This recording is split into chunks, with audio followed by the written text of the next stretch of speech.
point to your ear. Tell her you can't. I can hear. Can you hear me? Now I can. Yeah. Okay, good, good, good. Thank you. How you doing? Good. How about you? I'm good. You just it had just started the live, so I want to say Okay. to everyone, thank you so much for joining us. We do have our guest just popped in. City Councilwoman Terri Kail-Smith will be our guest tonight. And so thank you so much for coming. How was your day? Thank you. Thank you for having. It was busy. It's budget season, so between that and public hearings, it's been a little bit busy. Okay, because I know I was going to send you a text earlier, but I think you were in session, so I said I didn't send it. Okay. Okay. Yeah, yeah, Let's play it. yeah. So first of all, thank you for coming and to because this probably be your last as a guest as city councilwoman with West End Power on our Talk Time with Terri. And please forgive me, I don't have on my uniform. I cannot find my. I think I packed them away. I don't know where they are. So please forgive me. I'm out of uniform. Okay. So please forgive me. But yeah. So thank you for coming. I'm not going to take up a lot of your time. Um, but again, ladies and gentlemen, we have our City Councilwoman Terri Kail-Smith. You will see that the comments is off. We do not have our tech um, gentlemen, so comments will be off. So first and foremost, how are you feeling knowing that you're closer to retirement? Actually, I'm excited. It'll be the first time. I have grandkids from the age of 3 to 21, and so my oldest grandson pretty much grew up while I was working all the time. So I can't wait to go spend some time with them. And they Okay. live in another state. So Yeah, yeah. Okay. That's the where you go in the okay, okay. yeah. And then your baby you just had your baby is how old? Your baby Three months old, 3 years old, 3 years old. And they live on the north side though. But, okay, and okay. they're just as cute as can be. And their mom teaches for Pittsburgh Public, and so they're going to stay around here for a while. So Oh that's a wow, I good didn't thing. know Yeah, that. I didn't yeah, know that. No, yeah. so besides family and your grandchildren, what's a couple other things that you just cannot wait to do once it sets in that you are retired? Nothing. True. I cannot wait to do absolutely nothing. I said to somebody, my day starts sometimes at between 4 and 6 o'clock in the morning, where the phone starts going off, and I go until I go home at night. And my mother's 103, and so I still sometimes go, spend time with her, well, 4 times a week. And so when I get home, there's nothing left for me. It's just I'm Okay. exhausted. Yeah. I think you're gonna get bored with that, but that's Oh, I okay. don't think so. I am so excited. I'm going to be coming to Q's house. That's why. Come Terry and on, Q's house. come on. Yeah. So, I haven't So seen Queenie in a while. oh my goodness, you know what? She's gonna be 15. Oh my gosh. March the 4th. She's gonna be Oh my God. 15. I So think I yeah, remember when you got her. yes, Yeah. she was over here on the corner. You remember? Yeah. Yes, Yeah. she was 5 weeks. Yeah, yeah. So, what is something that really tell us something that really made you happy to see in District Two? And that could be anywhere from the numerous committees or something that you're really happy that you were able to see. I was happy I got to see. Well, we repurposed, I think, around 10 closed buildings. I Mhm. was nervous. I was afraid we weren't going to be able to do it. I didn't think I had the ability to be the council person to lead this charge. And I mean, by the grace of God, we were able to take care of 10 buildings, and some of them are doing really great things. Mhm. I think those were what some things I liked. I love seeing the Chartiers spray park installed. That was Oh, a yeah. huge project for the area. I was glad seeing Chartier City getting some of the investment that they have put so much into that community. I tell people all the time it's a predominantly Black neighborhood with some of the highest home ownership and lowest crime in the city of Pittsburgh. It's what every one of our neighborhoods should strive to be. So I'd like to see when we invest in people that have invested in us too and in their community too. So Let I me. love seeing that. Yeah, Mhm. there's a couple others. I mean, there's a lot of things that over the years I probably forgot more than I can remember. But when Highmark Stadium was built when we were there, so seeing that stadium and how they're taking off, that's our district. Our district is so big now; it actually goes over to the north side. Where before I knew where all the boundaries were, all the borders, everything. Now I'm trying to learn it all again. It's my Yeah, age. I'm thinking it's a little bit harder. So, yeah, yeah. Now let me ask you: is Charter City the highest home owned Black community in Pittsburgh? It's one of the highest home ownerships, period. Black, white, anybody in the city of Pittsburgh. One of the highest. Okay. I think it's Okay. like I think it's second or third highest. Okay. Okay. But when I Thank you. first started, I believe it was one of the highest, period. Yeah. Okay. Okay. Thank you for that. Yeah. Um, so now I wanna tap in real quick. I want to tap in with the is the miscommunication. I don't know what's going on with the legislation. Yeah. Legislation. So it's a long story. I think at first people were told that we were jeopardizing the federal fair housing laws. I think that was soon debunked, and we found that that was not accurate. And talking with people who do that for a living, and so who oversee that. And so then, but so I just want to be clear. My legislation actually had absolutely nothing to do with the administration's legislation. My Mm, legislation was separate and independent of anything they did. I didn't even know they were working on legislation. I put my legislation in. If you recall, we had three issues, one after another, in the West End, where they were going to put a shelter in mhm, temporarily, but into a facility that was in the West End, across from a playground, across from a library with a lot of children programs, and next door to, or not within walking feet distance of a daycare. And mhm, so trying to work with people and saying, back when I was council president, I formed a task force on addressing the homeless population in the city of Pittsburgh. That task force made several recommendations, none of which were followed to my understanding to this date, although they did make several, including the tiny homes. mhm, Um, and so I'd like to see some of those things come to fruition. The other thing that I did was I recommended some places that might be more feasible in our district that would we probably work towards a better, safer environment for everyone. And because we've had some places in our district that people don't even know were there, mhm, and they just ran so well, they run them well. One of them was one of the churches, I think it was Abiding Faith Church. They had one in East Carnegie, a center okay. in East Carnegie, and they ran that facility really nicely. Nobody even knew it was there, but it was no different than anybody else in the community. And that's great.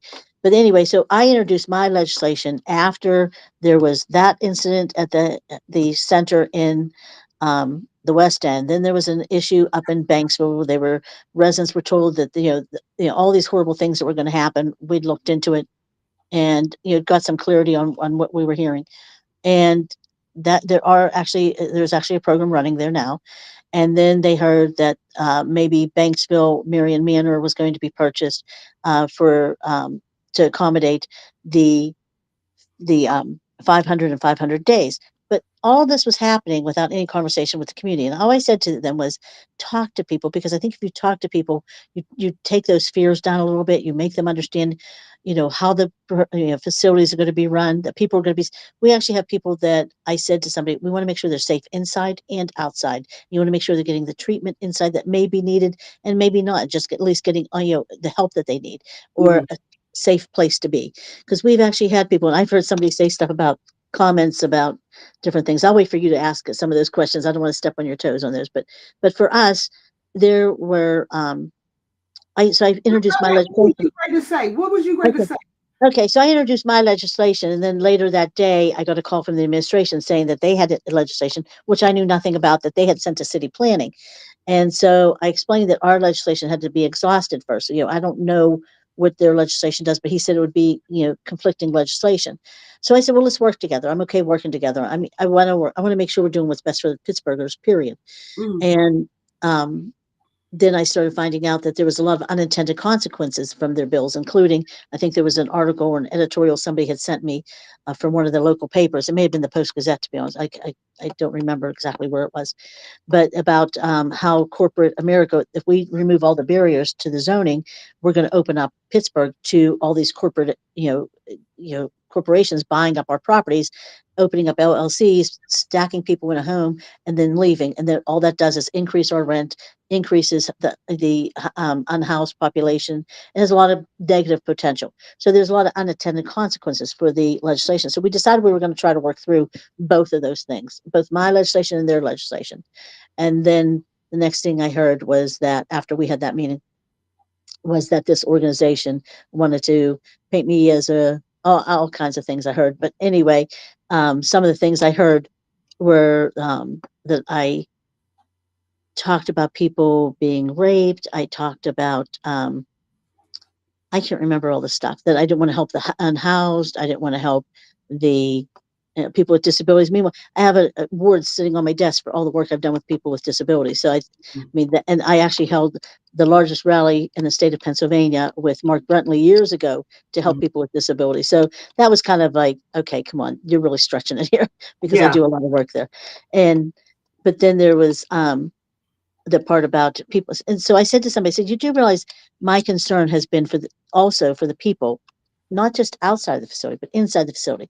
Because we did have somebody here on the portico who was afraid to go into housing. And that's, I think a lot of times what we're not considering is the reason why some people are not going into, off the streets and into some of the housing is because they don't feel safe. And there was a woman who explained to our sergeant at arms at the time that she didn't want to go into a facility because she didn't feel safe.